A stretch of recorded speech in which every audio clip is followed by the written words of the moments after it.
दोस्तों, हम में से अक्सर लोगों का जब किसी से किसी बात पर, किसी नुक्ता पर इख्तलाफ होता है तो हम तलख हो जाते हैं, अगले को भी तलख करते हैं। हम तलख तलख कमेंट्स पास करने लग जाते हैं, एक दूसरे को अच्छा बुरा बोलने लग जाते हैं। यूं हम एक दूसरे की नाराजगी भी मोल लेते हैं और एक दूसरे से ताल्लुक भी खराब करते हैं, जो कि हमारी कामयाबी की राह में एक रुकावट बन जाता है। क्योंकि आजकल की जदीद रिसर्चेस भी बताती हैं कि अच्छे ताल्लुकात किसी भी इंसान की कामयाबी की एक अलामत होते हैं। अब जब आपका किसी से भी इख्तलाफ हो जाए, किसी से किसी भी बात पर बहस हो जाए, तो इस डिबेट में अगले को अच्छा बुरा बोलने के बजाय, तलख कमेंट्स पास करने के बजाय, अगर आप उससे ये बोलें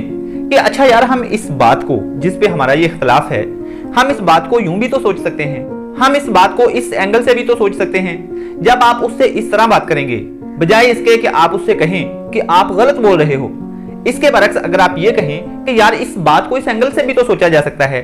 वो बंदा आपसे इख्तलाफ नहीं करेगा, वो इख्तरामन आपकी बात सुनेगा, वो आपसे डिस्कस करेगा, आपकी बातचीत में हिस्सा लेगा। यूं आप अपना पॉइंट ऑफ व्यू आसानी से, अदबन, एहतरामन आप अगले को पहुंचा भी सकेंगे। और जब आपका पॉइंट ऑफ व्यू क्लियरली अगले तक पहुंच जाता है, अच्छी कम्युनिकेशन हो जाती है, अच्छी ज़हनी अंडरस्टैंडिंग हो जाती है, तो फिर डिबेट में आप अगले को कुछ भी कहने और कुछ भी मनवाने के काबिल हो जाते हैं। लेकिन ये कब होता है? जब आप तलख कमेंट्स पास करने के बजाय, अगले को अच्छा बुरा कहने के बजाय, आप एहतरामन बात करते हैं, अदब से बात करते हैं, इखलाक से डिबेट करते हैं, तामीरी बहस करते हैं, और इख्तलाफी कमेंट्स पास करने के बजाय ये कहते हैं कि अच्छा यार, आओ इस बात को इस एंगल से देखते हैं, हम मिलकर देखते हैं कि क्या इस बात पे, इस पॉइंट पे सोचने का कोई और तरीका भी है। यूं जब आप बात करेंगे तो अगले के जहन की खिड़कियां भी खुलना शुरू हो जाएंगी और वो भी मुख्तलिफ एंगल से इस बात को सोचेगा। यूं आप दोनों की बहस एक बुरे इख्तिताम के बजाय एक अच्छे इख्तिताम पे एंड हो जाएगी।